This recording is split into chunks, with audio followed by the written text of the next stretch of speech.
Say, before we make this jump, anybody want to say a few words? I figure if God can hear how scared I am, so can everyone else. We're gonna make this list real quick so we can go back into the Commonwealth, planet Mira, and the Northern Kingdoms. Shh. It's okay to be afraid. Welcome to WatchMojo.com, and today we'll be counting down our picks for the top 10 best video games of 2015. We gotta get the hell out of here! For this list, we'll be looking at all of those games that made us use all of our PTO so we could spend more time with our consoles and PCs. This list won't include any remasters, ports, DLCs, or expansions, so apologies to StarCraft fans, but that does include Legacy of the Void. Today, we retake our homeworld. There were a lot of great titles that made us use a lot of sick days here at WatchMojo. In fact, it was such a big year that we couldn't include a lot of our personal favorites on this list. It was that big. Number 10, Rise of the Tomb Raider. It's me, Hannah. Oh God, I'm so sorry. So what happens after the credits roll and you've just had a monumentally huge adventure? Well, if you're Lara Croft, that experience gets covered up and you have to try and prove that you're not insane. I saw something.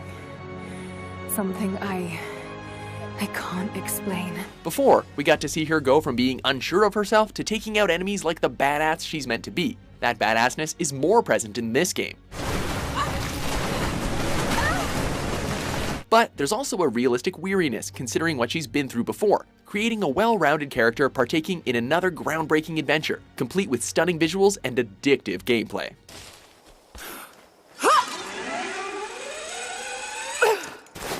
Number 9, Splatoon.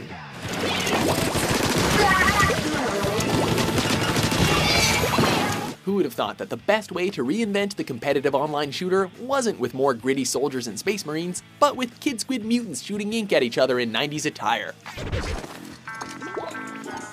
Well, that's what we got with Nintendo's incredible newest IP in more than a decade, and boy was it a breath of fresh ink to the lungs. The ink-based weapons and squid transformations allow for intense game modes you wouldn't get in any other shooter, and its creative gameplay allowed for both casual and hardcore fans to find their perfect style of play. Number 8, Super Mario Maker.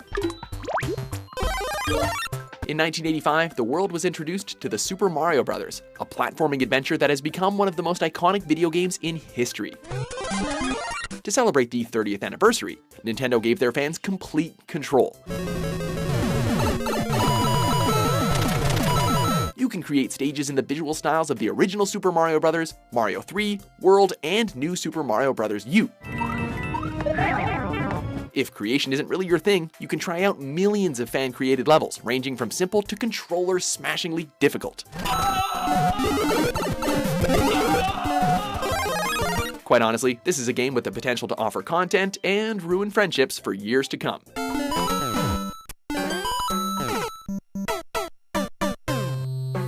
Number 7, Batman Arkham Knight, console version. Talk, or I'll crush every bone in your body. While the Batmobile does overstay its welcome, and the PC version was a disaster, if you're gonna play on console, then Gotham has never looked so crisp and been so huge.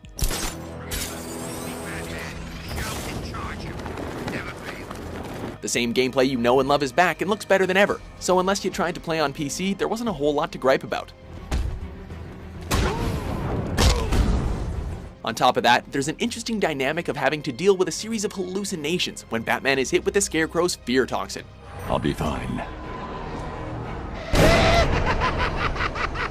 You're not looking too good, old boy. This is still a great Batman adventure for gamers and other fans of the Caped Crusader. We're all counting on you, Batman. We'll get through this, I know we will. Number 6, Monster Hunter 4 Ultimate. That Ultimate in the title isn't just for show. This really is the best game in the series to date, and easily the best 3DS game to come out this year. All of the elements we've come to know and love are there as you set off into a huge world and hunt a wide variety of dangerous creatures. But the biggest selling point, beyond the graphics and gameplay of course, is the fully integrated online multiplayer. Surprisingly, 4 Ultimate was one of the only top quality games this year to have equal parts amazing single and multiplayer content, allowing for one of the most expansive gameplay experiences that a portable game has ever had.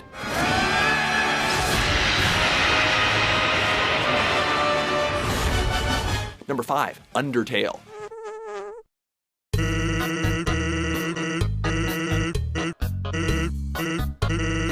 Aw, what an adorable flower. It would be a shame if it tried to kill us. And thus begins the most creative RPG we've played all year. What really makes this game stand out is its decision-based gameplay. We know there are a lot of games that rely heavily on that, but none do it quite as amazingly as Undertale. It's not just the fact that there are some characters you really don't want to kill, but your actions are remembered, even after you beat the game and start over, creating a unique experience every time you move through the underground.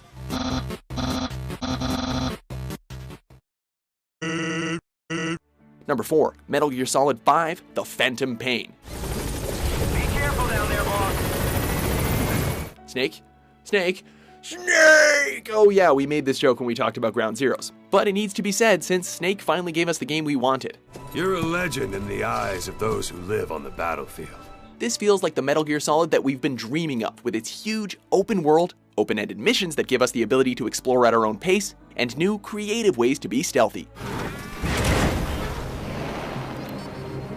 The only real downside is that everything that happened between series creator Hideo Kojima and Konami definitely had an impact on the late game missions. We're ready to strike back. Say the word. Number 3. Fallout 4. We knew this game had to be coming, but we didn't think it would be so soon. Wow. You really aren't from around here, are you? Granted, Fallout 4 arrived with all the quirks and shortcomings that Bethesda's games are known for, but there's a certain itch that Fallout scratches, and it scratches it hard. I think we can safely say that you're out of critical condition. We'd get online and complain about how the conversation system was nerfed, but we're just too busy. I mean, we have so many quests, and we're just 2 or 3 pieces of junk away from building that sweet new mod for our laser rifle. It might not be the most polished game of the year, but it might darn well be the most addictive. Don't want there to be any holdups in the unforeseen event of total atomic annihilation. Number 2. Bloodborne. Welcome to the hunter's dream. This will be your home for now.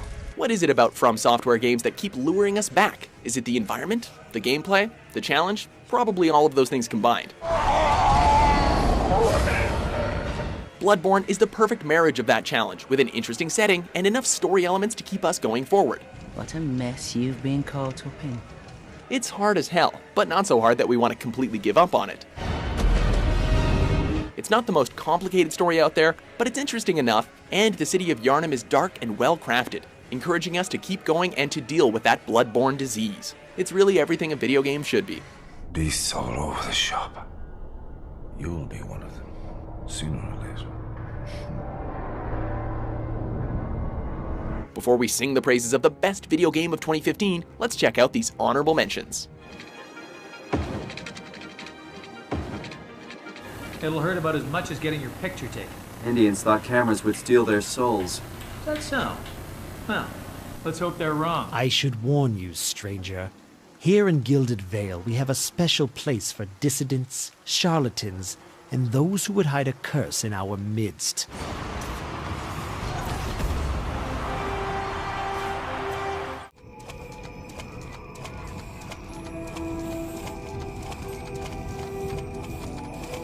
Number 1, The Witcher 3: Wild Hunt. We almost called this one our most anticipated game of 2015 when we put it at number 2, but Geralt of Rivia gave us an adventure that screamed number 1 ever since its release in May. I'd walk the battlefield if I were you. The world of The Witcher has never looked so grand and felt so huge, complete with an improved combat system, unique weapon customization, an insane amount of replayability, and an engaging story that will have you ripping your hair out with anxiety over your choices. Oh, and the Hearts of Stone expansion is pretty perfect if you need more Geralt in your life. Are you always like this? I'm beginning to feel sorry for Triss and Yen. This is how you introduce an award-winning franchise into the next generation of gaming. Glad you know who I am. Haven't introduced yourself, though. Do you by any chance agree with our list? Which games are you glad you saved up for this year? For more top 10s published every day, be sure to subscribe to WatchMojo.com.